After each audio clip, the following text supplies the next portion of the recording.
America's North Woods border region. Within this land of 10,000 lakes and miles of dense timber, a hideous creature is believed to lurk. The North Woods is probably one of the last frontiers in America. There's still a lot of places in this area that hasn't been set foot by man. Monsters and mysteries exist here because it is remote. Up in the North Woods, winters are long. In times of biting cold and isolation, a devouring monster is believed to come forth. It's terrorized native people for generations. Growing up, I was told, like, don't go outside, the Wendigo will get you.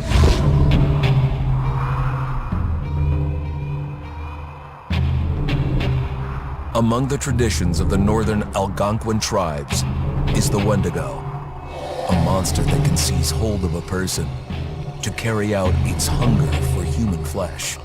Many Native Americans fear even talking about this Wendigo, and even the mention of the name will let the Wendigo find out where you are, and it will open you up to be possessed by this Wendigo. The most famous case of a Wendigo possession took place in 1879 in the deep woods outside of Edmonton, Alberta. Swift Runner, a Cree Indian, was a trapper and a guide. He had left town the previous autumn with his wife, 6 children, and his mother. But when Swift Runner returned in spring, he was alone. Swift Runner came into a nearby village telling this heartbreaking tale. I had to watch them starve to death. Of his family being killed by starvation, and that he was the only survivor. My whole family gone. It wasn't hard to understand a family falling victim to a brutal winter. To even not. Yet something was suspicious about Swift Runner. Think of as food. He was a strapping man, and he came into town weighing over 200 pounds. It didn't look like somebody who had just weathered a terrible winter. He wasn't malnourished, didn't look like he was starving. He looked healthier than ever.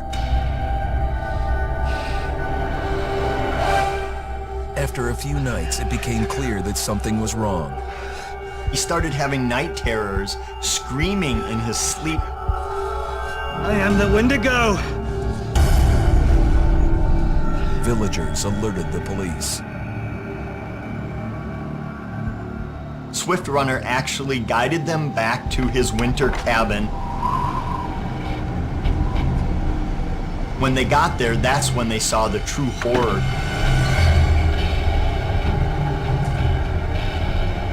Human skulls were scattered around, many bones, some of which had been snapped in half, and the marrow inside had been drained.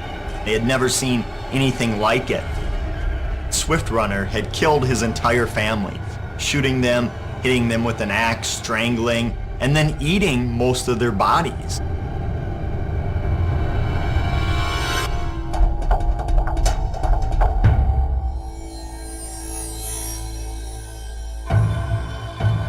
Right up until the moment the noose was on his neck, Swift Runner swore the evil spirit of the Wendigo had possessed him and twisted him into a cannibal killer. When he was on the gallows, Swift Runner himself said, "I am no longer a man.